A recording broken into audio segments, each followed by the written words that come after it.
고생했어요. 들어가요, 우리. 3층 계단을 오르며 제 이성이 무너지기 시작했습니다.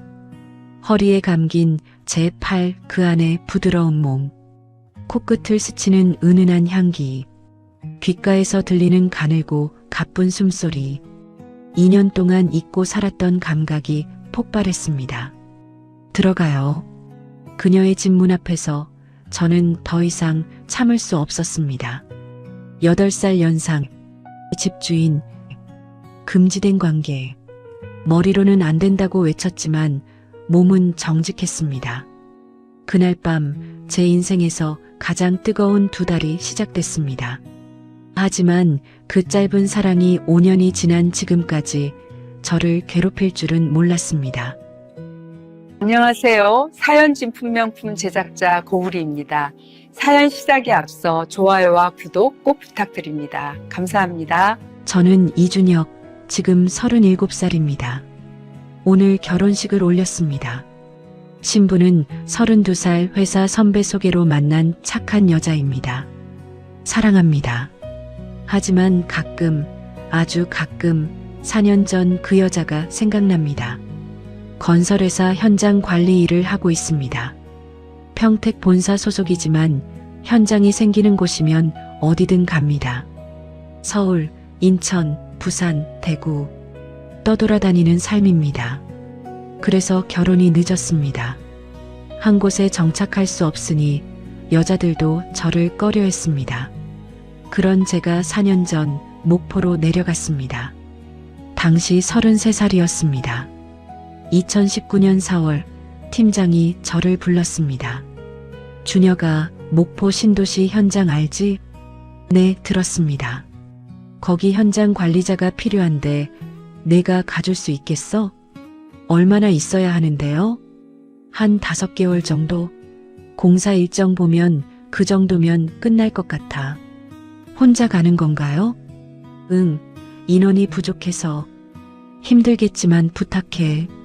알겠습니다. 사실 거절할 수도 없었습니다. 회사 생활이 원래 그렇습니다. 가라면 가야 합니다. 집도 없었습니다. 평택 본사 근처 원룸에서 혼자 살고 있었습니다. 짐도 많지 않았습니다. 캐리어 하나면 충분했습니다. 4월 셋째 주 월요일 목포행 기차를 탔습니다. 창밖 풍경을 보며 생각했습니다.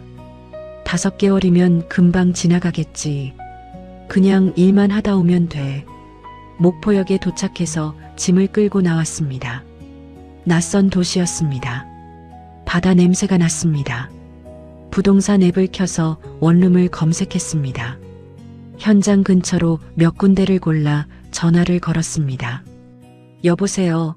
원룸 보러 가고 싶은데요. 3군데를 둘러봤습니다. 마지막으로 본 곳이 괜찮았습니다. 3층짜리 작은 건물, 깨끗하고 조용했습니다. 1층 101호 보여드릴게요. 부동산 직원이 문을 열었습니다. 방은 넓지 않았지만 깔끔했습니다. 침대, 책상, 옷장, 작은 주방. 혼자 살기엔 충분했습니다. 여기 할게요. 네, 그럼 집주인한테 연락드릴게요. 계약서 작성하러 오실 수 있으세요? 네. 다음 날 건물 3층에서 집주인을 만났습니다. 여자였습니다. 40살쯤 되어 보였습니다. 키는 160cm 정도, 날씬한 체구에 단정한 인상이었습니다. 안녕하세요. 이민지입니다. 안녕하세요. 이준혁입니다. 여기서 얼마나 계실 거예요? 한 5개월 정도요. 현장 일이 끝나면 다시 올라가야 해서요. 그럼 5개월 계약으로 할게요. 계약서를 작성했습니다. 그녀의 손이 보였습니다. 가느다란 손가락, 정돈된 손톱. 왼손 약지에 반지는 없었습니다. 미혼인가? 아니면 이혼했나? 궁금했지만 묻지 않았습니다. 계약을 마치고 101호로 이사했습니다. 짐을 풀고 침대에 누웠습니다. 5개월만 버티자. 일만 열심히 하면 돼. 다음 날부터 현장에 나갔습니다. 아침 7시에 일어나 8시에 출근했습니다. 저녁 6시에 퇴근해서 집으로 돌아왔습니다. 샤워하고 편의점에서 도시락 사다 먹고 TV 보다 잠들었습니다. 그렇게 한 달이 지났습니다. 외로웠습니다. 아는 사람도 없고 친구도 없었습니다. 현장 사람들과는 일 이야기만 했습니다. 퇴근 후엔 혼자였습니다. 주말에는 더 심했습니다. 방 안에 누워 핸드폰만 들여다봤습니다. 이렇게 살아야 하나? 그런 생각이 들 때쯤 5월 중순이었습니다. 어느 금요일 오후 현장 일이 일찍 끝났습니다. 4시쯤 집에 돌아왔습니다. 샤워를 하고 편의점에 가려고 문을 열었습니다. 복도에서 민지 씨와 마주쳤습니다. 안녕하세요, 사장님. 아, 네. 안녕하세요. 가볍게 인사를 나눴습니다. 그런데 그녀가 말을 걸었습니다. 저기 죄송한데요. 지금 시간 괜찮으세요? 네, 괜찮은데요. 분리수거장 사용법 좀 알려드리려고요. 제가 깜빡했네요. 아, 네. 감사합니다. 함께 건물 밖으로 나갔습니다. 5월의 햇살이 따스했습니다. 골목 어귀에 장미꽃이 피어 있었습니다. 달콤한 향기가 바람에 실려왔습니다. 여기가 분리수거장이에요. 그녀가 작은 공간을 가리켰습니다. 요일마다 버리는 게 달라서 이 표를 보시면 돼요. 벽에 붙은 안내문을 설명했습니다. 저는 고개를 끄덕이며 들었습니다. 그런데 그때였습니다. 그녀가 바닥에 놓인 쓰레기 봉투를 정리하려다 발을 헛디뎠습니다. 아! 몸이 뒤로 넘어가는 게 보였습니다. 생각보다 몸이 먼저 반응했습니다. 확 손을 뻗어 그녀의 허리를 감쌌습니다. 간신히 넘어지는 걸 막았습니다. 괜찮으세요? 그녀를 일으켜 세우는데 제 팔에 안긴 그녀의 몸이 느껴졌습니다. 부드러웠습니다. 가볍고 따뜻했습니다. 코끝에 은은한 향기가 스쳤습니다. 샴푸 향기 같았습니다. 그녀가 얼굴을 찡그렸습니다. 아, 발목이 다치셨어요? 좀 삐끗한 것 같아요. 발목을 보니 빨갛게 부어 있었습니다. 병원 가보셔야 할 것 같은데요. 아니에요, 괜찮아요. 집에서 파스 붙이면 될 거예요. 그럼 집까지 모셔다 드릴게요. 그녀를 부축했습니다. 허리에 팔을 두르고 다른 손으로는 그녀의 팔을 받쳤습니다. 천천히 건물 안으로 들어갔습니다. 그때 확실히 느꼈습니다. 그녀의 체온을. 허리에 닿는 그녀의 몸이 부드럽고 따뜻했습니다. 팔을 감싼 제 손에 그녀의 살이 느껴졌습니다. 심장이 빨리 뛰기 시작했습니다. 사장님 몇 층이세요? 3층이에요. 맨 위층. 천천히 올라가요. 제가 받치고 있으니까 걱정 마세요. 계단을 올랐습니다. 한 계단 한 계단. 그녀의 숨소리가 가까이 들렸습니다. 가늘고 부드러운 숨소리. 몸이 뜨거워졌습니다. 1층에서 2층으로 그녀의 몸이 제게 더 밀착됐습니다. 가슴이 제 옆구리에 닿았습니다. 2층에서 3층으로 땀이 났습니다. 더워서가 아니었습니다. 다른 열기였습니다. 겨우 3층에 도착했습니다. 열쇠 어디 있으세요? 가방 안주머니요. 조심스럽게 가방을 열고 열쇠를 꺼냈습니다. 문을 열고 그녀를 거실 소파까지 데려갔습니다. 천천히 앉혔습니다. 파스 어디 있으세요? 화장실 서랍에요. 화장실로 가서 파스를 찾았습니다.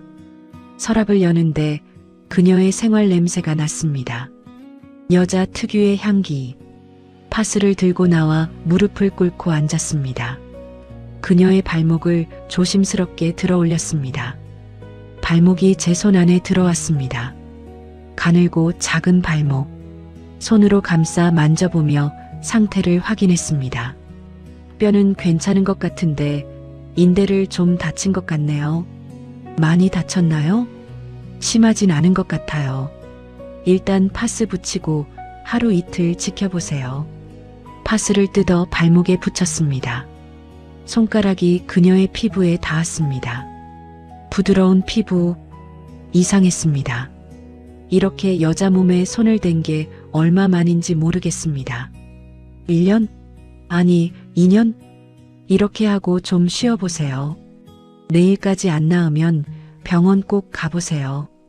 네, 감사합니다. 일어서려는데 그녀가 말했습니다. 저기, 커피라도 한 잔 마시고 가세요. 감사 표시예요. 아, 괜찮습니다. 아니에요. 마시고 가세요. 그럼 한 잔만 마시고 갈게요. 제가 일어나서 가만히 계세요. 제가 탈게요. 어디 있어요? 주방 선반에 인스턴트 커피 있어요. 주방으로 가서 커피를 탔습니다. 컵 2개에 물을 붓고 숟가락으로 저었습니다. 주방에서 거실이 보였습니다. 소파에 앉아있는 그녀의 뒷모습이 보였습니다. 가늘고 긴 목선, 부드러운 어깨선, 예쁘다. 그런 생각이 들었습니다. 커피를 들고 그녀 옆에 앉았습니다. 여기요. 고마워요. 커피를 마시며 이야기를 나눴습니다. 여기 오래 사셨어요? 네, 4년 정도 됐어요. 4년이면 꽤 됐네요. 혼자 건물 관리하시는 거예요? 네. 힘드시겠어요. 괜찮아요. 익숙해졌어요. 그녀의 목소리가 차분했습니다. 낮고 부드러운 목소리. 듣고 있으면 마음이 편해지는 목소리. 준혁 씨는 목포가 처음이세요? 네, 처음이에요. 적응하기 힘들지 않으세요? 좀 외롭긴 해요. 아는 사람도 없고 그렇겠어요. 저도 처음엔 그랬어요. 사장님은 원래 목포분이세요? 아니요, 서울에서 내려왔어요. 아, 그러셨구나. 더 묻고 싶었지만 참았습니다. 왜 내려왔는지, 혼자 사는지, 가족은 어디 있는지. 하지만 묻기엔 아직 이른 것 같았습니다. 커피를 다 마시고 일어섰습니다. 그럼 저는 이만 내려갈게요. 발목 조심하시고요. 네, 정말 고마워요. 천만에요. 편히 쉬세요. 101호로 내려와 문을 닫았습니다. 침대에 누웠습니다. 천장을 보는데 자꾸 그녀가 생각났습니다. 허리를 감쌌을 때 느껴진 부드러운 몸, 은은한 향기, 차분한 목소리. 아니야, 그냥 집주인일 뿐이야. 고개를 저었습니다. 하지만 가슴속 두근거림은 쉽게 가라앉지 않았습니다. 그날 밤 잠이 오지 않았습니다. 다음 날은 토요일이었습니다. 현장은 쉬는 날이었습니다. 방 안에서 빈둥거리다가 저녁쯤 초인종이 울렸습니다. 문을 여니 민지 씨가 서 있었습니다. 안녕하세요. 아, 사장님. 발목은 괜찮으세요? 네, 많이 나았어요. 어제 정말 고마웠어요. 다행이네요. 저기, 그래서 그러는데, 혹시 저녁 같이 드실래요? 순간 심장이 쿵 내려앉았습니다. 저녁이요? 네. 제가 요리 좀 해놨는데 감사 표시로 같이 먹으면 어떨까 해서요. 아, 괜찮습니다. 사장님 불편하실 텐데. 아니에요. 어차피 혼자 먹기 심심한데 같이 먹어요. 그럼 감사히 먹겠습니다. 7시쯤 올라오세요. 3층이요. 네, 알겠습니다. 문을 닫고 거울을 봤습니다. 머리를 다시 빗고 옷을 갈아입었습니다. 왜 이러는 거야? 혼잣말을 했습니다. 그냥 저녁 먹는 건데. 하지만 가슴은 계속 두근거렸습니다. 7시 편의점에 들러 소주 2병을 샀습니다. 빈손으로 갈 순 없지. 3층으로 올라가 초인종을 눌렀습니다. 문이 열렸습니다. 어서 오세요. 그녀가 웃으며 말했습니다. 평소보다 화장을 한 것 같았습니다. 립스틱이 선명했습니다. 이거라도 사왔어요. 소주 봉투를 내밀었습니다. 아, 안 그래도 되는데. 들어오세요. 안으로 들어갔습니다. 테이블 위에 음식이 가득했습니다. 된장찌개, 계란말이, 김치전, 삼겹살. 와, 이렇게 많이 준비하셨어요? 별거 아니에요. 앉으세요. 마주 앉았습니다. 맛있어요. 정말 잘하시네요. 많이 드세요. 밥을 먹으며 이야기를 나눴습니다. 편했습니다. 그녀와 있으면 편했습니다. 저기 술 한잔 하실래요? 그녀가 먼저 꺼냈습니다. 네, 좋죠. 소주잔에 술을 따랐습니다. 첫 잔을 비우고 두 번째 잔을 채웠습니다. 이야기가 길어지고 술이 늘어갔습니다. 한 병이 비고 두 번째 병을 땄습니다. 얼굴이 달아올랐습니다. 준혁 씨는 결혼 안 하셨어요? 네, 아직이요. 이 일하면서 결혼은 힘들어요. 왜요? 여기저기 떠돌아다니잖아요. 한 곳에 정착을 못하니까. 외롭겠어요. 외롭죠. 많이. 솔직하게 대답했습니다. 술 때문인지 마음이 열리는 것 같았습니다. 사장님은요? 저도 혼자예요. 계속 혼자 사실 거예요? 글쎄요. 잘 모르겠어요. 그녀의 눈빛이 쓸쓸해 보였습니다. 두 번째 병도 반이 넘어갔습니다. 세 번째 병을 땄습니다. 취기가 많이 올라왔습니다. 시야가 흐릿해졌습니다. 그런데 이상했습니다. 취할수록 그녀가 더 선명해졌습니다. 그녀의 얼굴, 목선, 어깨, 자꾸 눈이 갔습니다. 그녀도 저를 보고 있었습니다. 공기가 달라졌습니다. 무거워지고 뜨거워졌습니다. 침묵이 흘렀습니다. 그때 그녀가 몸을 기울였습니다. 천천히 조심스럽게 테이블 너머로 제게 다가왔습니다. 그리고 제 입술에 그녀의 입술이 닿았습니다. 뇌가 하얘졌습니다. 잠깐의 정적. 그러다 제가 그녀의 어깨를 잡았습니다. 끌어당겼습니다. 키스가 깊어졌습니다. 2년 만에 느껴보는 여자의 입술이었습니다. 술 냄새와 따뜻한 숨결이 섞였습니다. 이성이 무너졌습니다. 손이 그녀의 몸을 더듬었습니다. 옷이 벗겨졌습니다. 어느새 거실 바닥에 누워 있었습니다. 그녀의 맨살이 제 손에 닿았습니다. 부드러웠습니다. 믿을 수 없을 만큼 부드럽고 따뜻했습니다. 여자 몸이 이렇게 부드러웠나 싶었습니다. 민지 씨, 이름을 불렀습니다. 응. 그녀의 대답이 가늘게 들렸습니다. 그날 밤 우린 서로를 안았습니다. 격렬하게, 간절하게. 그녀의 몸은 제가 상상했던 것보다 훨씬 뜨거웠습니다. 제 몸을 감싸는 그녀의 팔, 귓가에서 들리는 그녀의 신음, 온몸으로 느껴지는 그녀의 떨림, 살아있다는 느낌이 온몸으로 퍼졌습니다. 2년 동안 잊고 살았던 감각이 폭발했습니다. 그녀도 마찬가지인 것 같았습니다. 간절했습니다. 서로가 서로를 필요로 했습니다. 그날 밤은 길었습니다. 새벽에 눈을 떴습니다. 옆에 그녀가 누워 있었습니다. 이불을 덮고 잠든 얼굴, 평온해 보였습니다. 어젯밤 일들이 떠올랐습니다. 소주 3병, 갑자기 시작된 키스, 거실 바닥에서의 그 시간. 내가 정말 그랬나? 믿기지 않았습니다. 하지만 후회되지 않았습니다. 오히려 가슴이 뛰었습니다. 살아있다는 느낌, 2년 만에 느껴본 여자의 온기. 그녀가 눈을 떴습니다. 잠깐 당황하는 표정. 준혁 씨, 응, 잤어요? 네. 저기 어젯밤. 괜찮아요. 죄송해요. 제가 먼저. 아니에요. 저도 원했어요. 그녀를 봤습니다. 진심이었습니다. 저는 후회 안 해요. 저도요. 그녀의 대답에 가슴이 뛰었습니다. 그럼 또 봐요. 네, 또 봐요. 옷을 주워 입고 101호로 내려왔습니다. 샤워를 했습니다. 뜨거운 물이 몸을 적셨습니다. 거울을 봤습니다. 제 얼굴이 달라 보였습니다. 뭔가 살아있는 얼굴. 그날 이후 이틀을 참았습니다.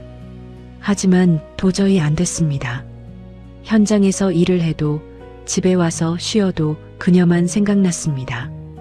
그녀의 몸, 부드러운 피부, 귓가에서 들렸던 신음, 생각만 해도 몸이 뜨거워졌습니다. 이틀째 밤 참을 수 없었습니다. 3층으로 올라갔습니다. 초인종을 눌렀습니다. 문이 열렸습니다. 그녀도 저를 기다리고 있었던 것 같았습니다. 놀라지 않았습니다. 들어와요.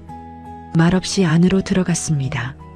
문이 닫히자마자 서로에게 달려들었습니다. 키스가 시작됐습니다. 지난번보다 더 급했습니다. 현관에서부터 옷이 벗겨졌습니다. 침대까지 가지도 못하고 거실 소파에서 시작했습니다. 그녀의 몸이 제 위로 올라왔습니다. 숨이 가빠졌습니다. 민지 씨, 응. 그날 밤도 길었습니다. 더 천천히, 더 깊게 서로를 느꼈습니다. 이상했습니다. 그녀는 저보다 8살이나 많았습니다. 하지만 전혀 이상하지 않았습니다. 오히려 더 끌렸습니다. 성숙한 여자의 몸, 어린 여자들과는 다른 여유, 모든 걸 받아주는 포용력, 그게 좋았습니다. 그 이후로 일주일에 2~3번은 만났습니다. 때로는 그녀의 집에서, 때로는 제 방에서, 때로는 술을 마시고, 때로는 그냥 서로를 안았습니다. 연인도 아니고 그렇다고 단순한 관계도 아니었습니다. 우린 서로의 외로움을 채워주는 존재였습니다. 현장에서 일을 해도 그녀 생각이 났습니다. 준혁아, 뭐해? 집중 안 되냐? 팀장이 소리쳤습니다. 죄송합니다. 요즘 왜 그래? 무슨 일 있어? 아니요, 없습니다. 거짓말이었습니다. 머릿속이 온통 그녀였습니다. 어젯밤 그녀와 나눴던 시간, 그녀의 신음, 손끝에 남아있는 그녀의 촉감. 일을 마치고 집에 오면 그녀에게 연락했습니다. 오늘 밤 시간 돼요? 응, 올라와요. 간단한 문자 한 통이면 충분했습니다. 5월이 가고 6월이 왔습니다. 장마가 시작됐습니다. 어느 토요일 함께 산책을 나갔습니다. 비가 내렸지만 우산을 함께 쓰고 걸었습니다. 바다가 보이는 공원이었습니다. 비 오는데도 산책하고 싶다고 하셨잖아요. 제가 웃으며 말했습니다. 응, 비 오는 날 산책도 좋아. 우산 아래서 어깨가 부딪혔습니다. 제가 그녀의 어깨를 감쌌습니다. 준혁 씨, 응? 우리 이렇게 지내는 거 괜찮은 거 맞죠? 왜요? 불편해요? 아니, 그게 아니라 당신은 곧 떠날 거잖아요. 가슴이 철렁했습니다. 맞는 말이었습니다. 5개월 계약. 이미 2달이 지났습니다. 앞으로 3개월. 저도 알아요. 하지만 지금 이 순간을 즐기면 안 될까요? 그래야죠. 나중 일은 나중에 생각하고 그녀의 손을 잡았습니다. 고마워요, 민지 씨. 뭐가요? 이해해줘서, 그리고 저한테 이런 시간을 줘서 저도 고마워요. 당신 덕분에 다시 살아있는 느낌을 받아요. 빗속을 함께 걸었습니다. 이 순간이 영원했으면 좋겠다고 생각했습니다. 하지만 영원한 건 없다는 걸 알고 있었습니다. 6월이 지나고 7월이 왔습니다. 무더운 여름이었습니다. 어느 수요일 저녁 그녀의 집에서 함께 저녁을 먹었습니다. 에어컨을 틀고 맥주를 마셨습니다. 요즘 현장 어때요? 바빠요. 진도가 빨리 나가고 있어서. 그럼 일정대로 끝나겠네요? 그런 것 같아요. 침묵이 흘렀습니다. 일정대로 끝나면 저는 떠나야 합니다. 9월이면 서울로 돌아가야 합니다. 민지 씨, 응? 요즘 정말 행복해요. 저도요. 그날 밤도 서로를 안았습니다. 평소보다 더 천천히, 더 깊게, 마치 이 순간을 기억하려는 것처럼. 하지만 다음 날이었습니다. 오후에 팀장에게 전화가 왔습니다. 준혁아, 잠깐 통화 가능해? 네, 말씀하세요. 목포 현장 공사가 중단됐어. 네? 갑자기요? 예산 문제래. 본사에서 결정했어. 그럼 저는 다시 올라와야지. 이번 주 안으로. 이번 주요? 응. 미안하다. 갑작스럽지? 아니요, 괜찮습니다. 토요일까지 정리하고 올라와. 수고했어. 전화를 끊었습니다. 멍하니 서 있었습니다. 이번 주 토요일, 오늘이 수요일이었습니다. 3일 후였습니다. 가슴이 무너지는 것 같았습니다. 저녁 민지 씨에게 전화를 걸었습니다. 민지 씨, 지금 올라가도 돼요? 응, 와요. 3층으로 올라갔습니다. 문을 열고 들어갔습니다. 그녀가 소파에 앉아 있었습니다. 제 표정을 보고 눈치챘는지 조용히 물었습니다. 무슨 일 있어요? 거실에 앉았습니다. 한참을 말없이 있다가 입을 열었습니다. 민지 씨, 저 이야기할 게 있어요. 뭔데요? 오늘 회사에서 연락이 왔어요. 목포 현장 공사가 중단됐대요. 예산 문제래요. 그래서 다시 서울로 올라가야 해요. 이번 주 토요일까지. 침묵이 흘렀습니다. 길고 무거운 침묵. 그렇구나. 그녀의 목소리가 작았습니다. 민지 씨, 정말 미안해요. 미안할 거 없어요. 어쩔 수 없는 일이잖아요. 하지만 처음부터 알고 있었어요. 언젠가는 떠날 거라는 거. 민지 씨한테 화 안 나요? 이렇게 와서 민지 씨 인생에 들어왔다가 또 이렇게 가니까 화날 이유가 없어요. 당신 잘못이 아니잖아요. 그녀가 제 손을 잡았습니다. 고마웠어요, 준혁 씨. 당신 덕분에 정말 행복했어요. 저도요. 평생 잊지 못할 거예요. 그럼 토요일까지 잘 보내요. 네. 그날 밤 더 간절하게 서로를 안았습니다. 마지막이라는 걸 알았기 때문일까. 평소보다 더 뜨겁고 더 애절했습니다. 그녀의 몸 구석구석을 기억하려 했습니다. 그녀도 마찬가지인 것 같았습니다. 제 몸을 더 꽉 안았습니다. 새벽까지 서로를 놓지 않았습니다. 다음 날, 그 다음 날도 함께 시간을 보냈습니다. 토요일 아침이 왔습니다. 짐을 다 쌌습니다. 캐리어 하나에 옷가지를 넣었습니다. 101호 열쇠를 책상 위에 올려놓으려다가 멈췄습니다. 이걸 두고 가야 하나 고민했습니다. 결국 주머니에 넣었습니다. 기념품처럼. 민지 씨가 1층으로 내려왔습니다. 다 챙겼어요? 네, 다 챙겼어요. 잘 가요. 민지 씨도 건강하세요. 연락해요. 가끔씩. 네, 꼭 그럴게요. 택시가 도착했습니다. 캐리어를 들고 차에 실었습니다. 차에 타기 전 그녀를 한 번 더 안았습니다. 민지 씨, 정말 고마웠어요. 저도요. 행복하게 사세요. 민지 씨도요. 차에 탔습니다. 창밖으로 그녀가 보였습니다. 손을 흔들었습니다. 그녀도 손을 흔들었습니다. 택시가 출발했습니다. 백미러로 그녀가 점점 작아졌습니다. 모퉁이를 돌아 완전히 사라졌습니다. 가슴이 찢어지는 것 같았습니다. 눈물이 날 것 같았습니다. 하지만 참았습니다. 기사님 앞에서 울 순 없었습니다. 창밖을 봤습니다.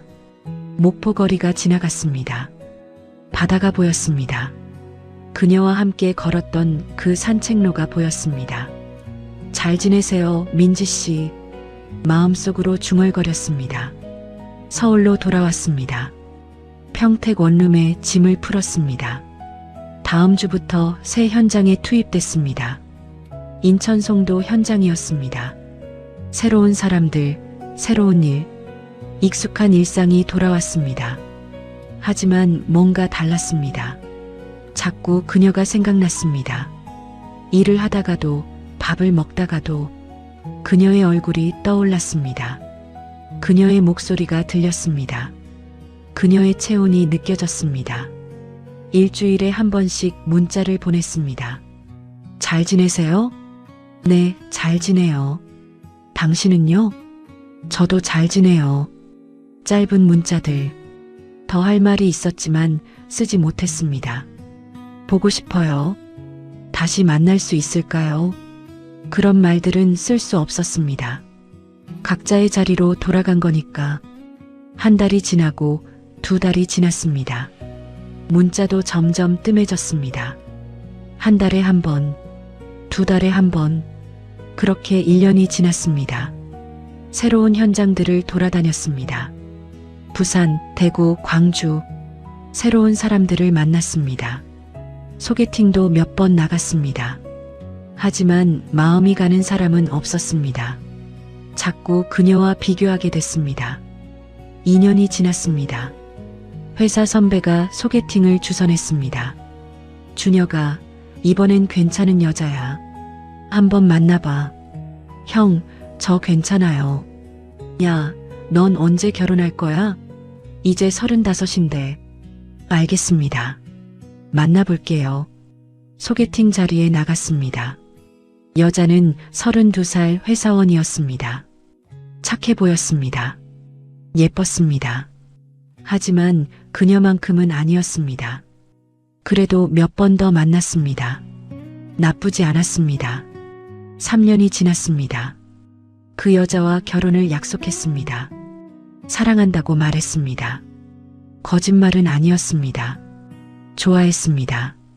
하지만 그녀를 사랑했던 것만큼은 아니었습니다. 4년이 지났습니다. 결혼식을 올렸습니다. 신혼집에 들어갔습니다. 평택에 작은 아파트를 샀습니다. 아내와 함께 살기 시작했습니다. 행복했습니다. 하지만 가끔, 아주 가끔 그녀가 생각났습니다. 신혼 6개월째입니다. 아내는 착하고 예쁩니다. 집안일도 잘하고 저를 잘 챙겨줍니다. 사랑합니다. 하지만 가끔 이렇게 새벽에 잠이 깨면 다른 여자가 떠오릅니다. 4년 전 목포에서 만났던 그녀. 이민지 씨, 어젯밤 꿈을 꿨습니다. 그녀와 함께 목포 바다를 걷는 꿈. 비가 내리고 우산을 함께 쓰고 손을 잡고 걷는 꿈. 꿈에서 깨어 옆을 봤습니다. 아내가 자고 있었습니다. 죄책감이 들었습니다. 왜 자꾸 그녀가 생각나는 거지? 일어나 거실로 나왔습니다. 창밖을 봤습니다. 새벽 4시 도시는 조용했습니다. 서랍을 열었습니다. 그 안에 작은 열쇠가 있었습니다. 101호 열쇠? 4년 전 목포에서 가져온 열쇠? 버려야 한다고 생각했습니다. 수십 번. 하지만 버리지 못했습니다. 열쇠를 손에 쥐었습니다. 차가운 금속의 감촉. 그날들이 떠올랐습니다. 처음 그녀를 부축했던 날, 파스를 붙여주던 순간, 커피를 함께 마시던 시간, 소주 3병을 비우던 밤, 그녀가 먼저 건넨 키스, 거실 바닥에서 서로를 탐했던 그 시간, 일주일에 2-3번 만나던 날들, 빗속을 함께 걸었던 오후, 택시를 타고 떠나던 그 아침, 모든 게 선명했습니다. 4년이 지났지만 어제 일처럼 선명했습니다. 특히 그녀의 몸이 기억났습니다.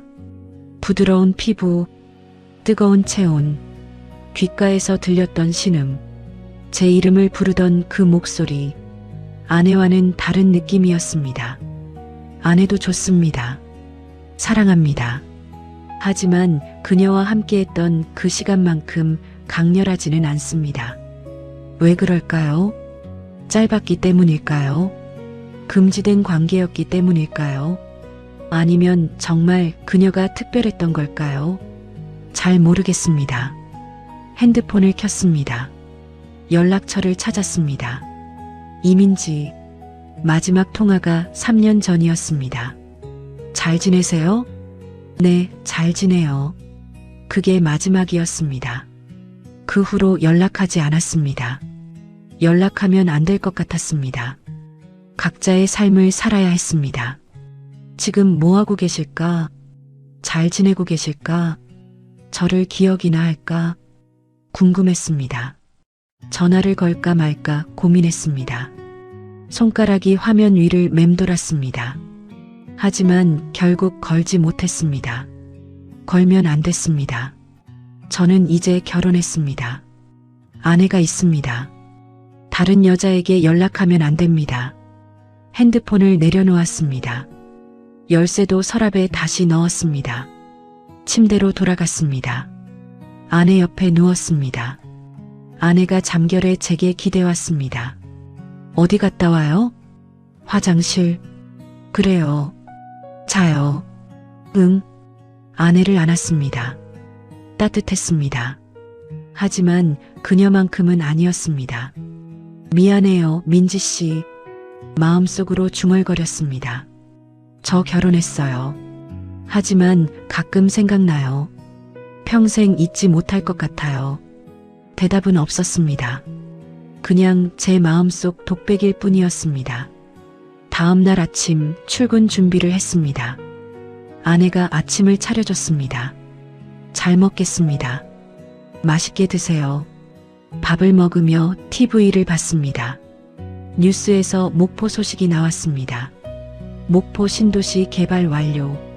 제가 4년 전에 일했던 그 현장이었습니다. 중단됐던 공사가 재개돼서 완료됐다는 내용이었습니다. 그때 공사가 중단되지 않았다면, 5개월을 다 채웠다면 어땠을까? 그런 생각이 들었습니다. 하지만 의미 없는 가정이었습니다. 이미 지나간 일이니까. 회사에 출근했습니다. 새로운 현장 회의가 있었습니다. 이번 현장은 수원이야. 준혁이 내가 맡아줘. 네, 알겠습니다. 한 8개월 정도 걸릴 것 같아. 언제부터 시작하나요? 다음 주부터. 준비해. 네. 또 새로운 현장. 또 새로운 출발. 익숙한 패턴이었습니다. 퇴근 후 집에 돌아왔습니다. 아내가 저녁을 준비하고 있었습니다. 오늘 회사 어땠어요? 괜찮았어요. 새 현장 배정받았어요. 어디예요?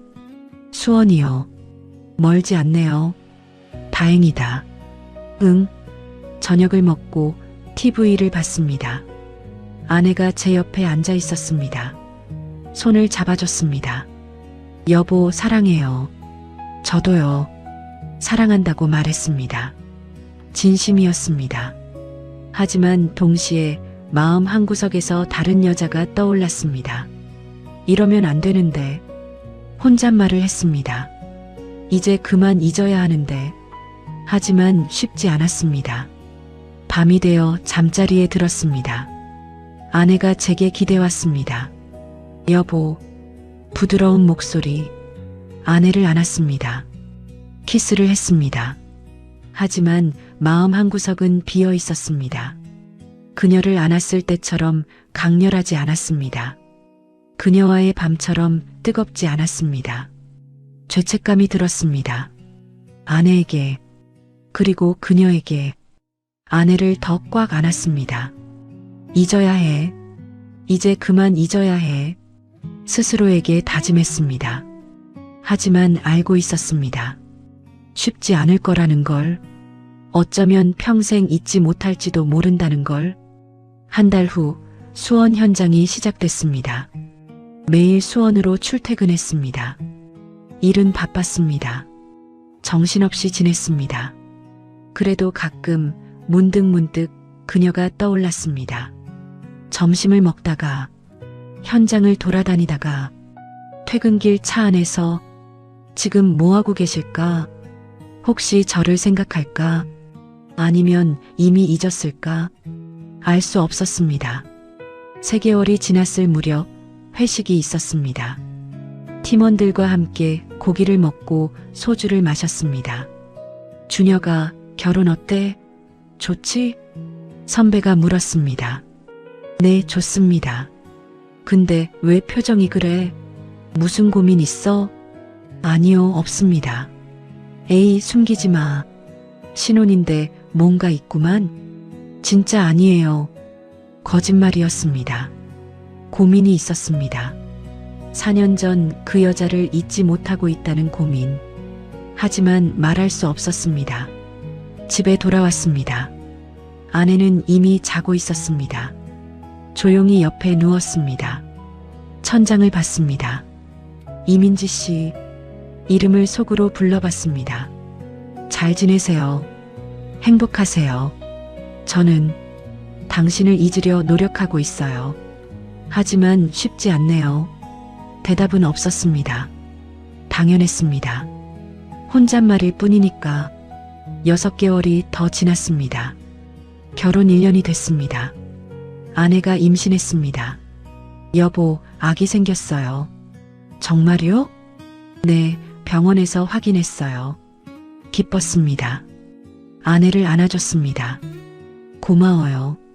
저도 기뻐요. 아기가 생겼습니다. 이제 아빠가 됩니다. 책임감이 느껴졌습니다. 이제 정말 어른이 되는구나. 이제 정말 그녀를 잊어야 하는구나. 그렇게 생각했습니다. 하지만 쉽지 않았습니다. 9개월 후 아이가 태어났습니다. 아들이었습니다. 작고 빨간 얼굴. 처음 안아봤을 때의 그 느낌. 벅찼습니다. 이름 뭐로 할까요? 아내가 물었습니다. 준서. 이준서 어때요? 좋아요. 준서. 아들의 이름을 지었습니다. 준혁의 준자. 제 이름에서 한 글자를 땄습니다. 아이를 키우며 바쁜 나날을 보냈습니다. 밤에 우는 아이를 달래고 기저귀를 갈고 분유를 먹이고 정신없었습니다. 그래도 행복했습니다. 그 와중에도 가끔 그녀가 떠올랐습니다. 그녀는 지금 뭐하고 계실까?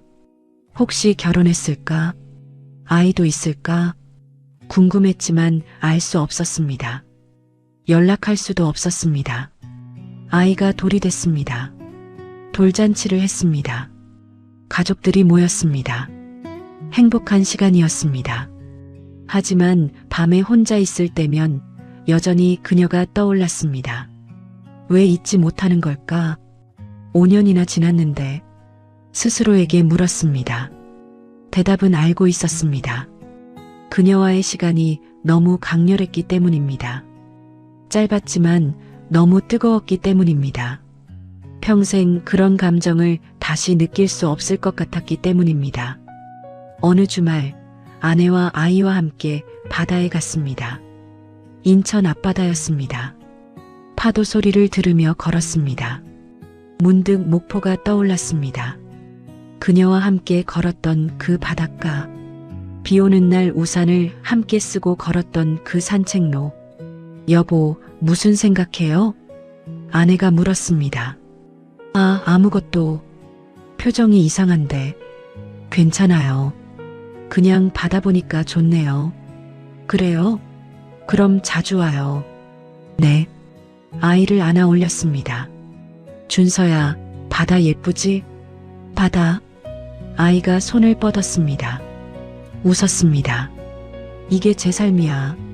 이게 제 현실이야. 스스로에게 말했습니다. 그녀는 이제 추억일 뿐이야. 하지만 마음속 깊은 곳에서는 알고 있었습니다. 추억으로만 남기엔 너무 강렬했다는 것을, 평생 잊지 못할 거라는 것을. 집으로 돌아오는 길, 차 안에서 아내와 아이는 잠들었습니다. 저는 운전하며 생각했습니다. 민지 씨, 잘 지내고 계시죠? 저는 결혼했고 아이도 있어요. 행복하게 살고 있어요. 하지만 가끔, 정말 가끔 당신이 생각나요. 그때 그 2달이 제 인생에서 가장 뜨거웠던 시간이었어요. 평생 잊지 못할 것 같아요. 미안해요. 그리고 고마워요. 대답은 없었습니다. 그냥 제 마음속 고백일 뿐이었습니다. 집에 도착했습니다. 아내를 깨웠습니다. 여보, 도착했어요. 벌써? 아이를 안아 집으로 들어갔습니다. 아이를 침대에 눕히고 아내와 함께 누웠습니다. 오늘 좋았어요. 가족끼리. 아내가 말했습니다. 저도요. 사랑해요, 여보. 저도 사랑해요. 진심이었습니다. 아내를 사랑했습니다. 아이도 사랑했습니다. 2, 3도 사랑했습니다. 하지만 동시에 마음 한구석에는 여전히 그녀가 있었습니다. 4년 전 목포에서 만났던 그 여자, 이민지 씨. 짧았지만 뜨거웠던 그 2달. 평생 잊지 못할 그 시간. 서랍 안에는 여전히 101호 열쇠가 있습니다. 버려야 한다고 생각하지만 버리지 못합니다. 어쩌면 평생 버리지 못할지도 모릅니다. 그 열쇠는 제게 단순한 열쇠가 아니니까요. 제 인생에서 가장 강렬했던 순간의 증거니까요. 잊을 수 없는 여자와의 추억이니까요. 가끔 밤에 잠이 깨면 그 열쇠를 꺼내봅니다. 손에 쥐고 그날들을 떠올립니다. 그리고 혼자 중얼거립니다. 잘 지내세요, 민지 씨. 행복하세요. 저는 당신을 평생 기억할 거예요. 그렇게 저의 이야기는 계속됩니다.